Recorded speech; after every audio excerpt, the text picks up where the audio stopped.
Hey guys, Mr. Sanders here. Today we're going to be reading another interesting book titled Seahorse, The Shyest Fish in the Sea. Written by Chris Butterworth, illustrated by John Lawrence. Now this book, guys, is going to be another hybrid text. If you remember from the previous books, that means this book is going to have elements of a fiction book and a nonfiction book. This story is going to be a narrative about the life cycle of a seahorse, and it's going to provide nonfiction facts and information about seahorses. Let's get started. Ooh, look at the different types of seahorses. Seahorse, the shyest fish in the sea.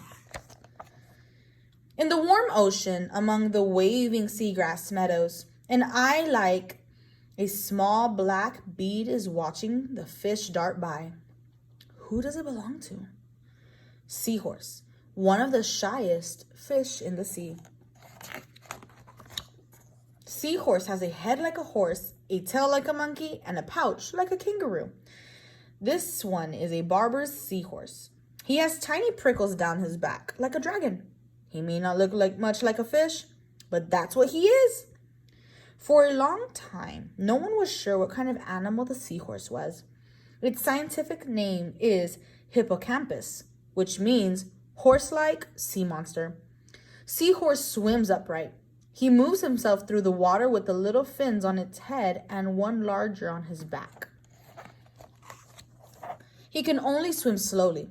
So, if a hungry snapper cruises by looking for a snack, Seahorse does something very, very clever. He holds still and changes color. Now you see him.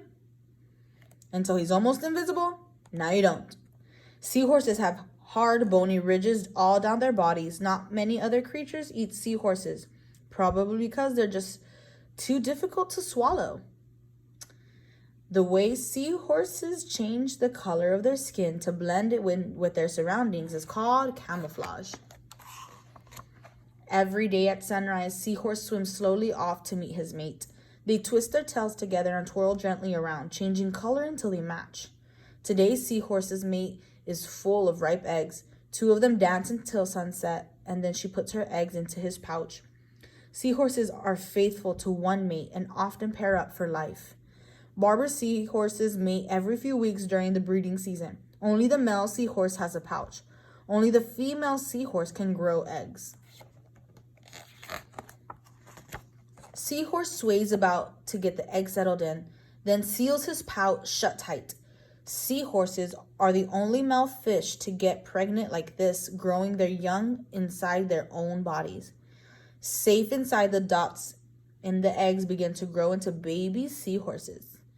They break out of their eggs and keep on growing, every one with a head like a tiny horse and a tail like a tiny monkey. A few weeks later, Seahorse finds a quiet place to hide among the corals. It's time for the babies to be born. He works hard all day and through the night, bending, squeezing, and pushing, shooting hundreds of babies out of his pouch. Barber seahorses can have 200 to 300 babies at one time. They swirl around him in the water like smoke.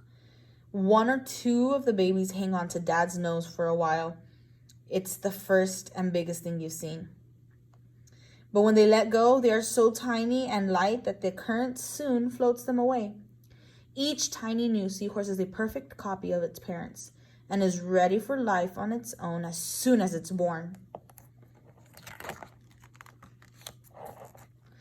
This new seahorse is only as long as your eyelash, but she can find her own food right away. Her eyes move separately from each other. One can peer up while the other looks down so she can spot food coming from any direction.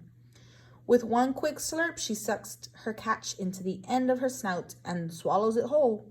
Seahorses don't have teeth. Seahorses live on plankton, tiny creatures that float along with the current.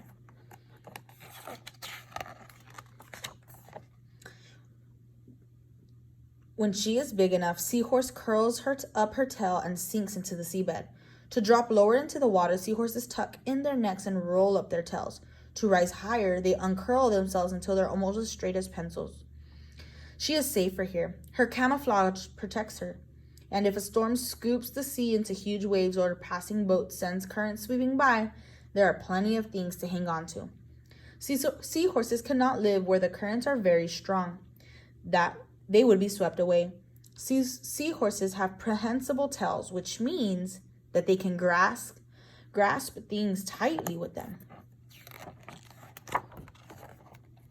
When she is even bigger, Seahorse picks one patch of reef as her home. She wraps her tail around the coral branch. This is her holdfast.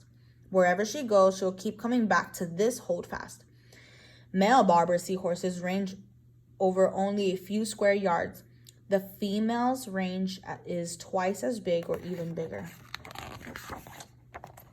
In a few months, this little seahorse will be ready to mate. She'll spend the rest of her life on the reef, watching for food, meeting her mate, and trying to stay almost invisible. Barber seahorses can mate by the age of 6 months and are fully grown at about a year. Who's that peering from the coral? Shh. She's a seahorse.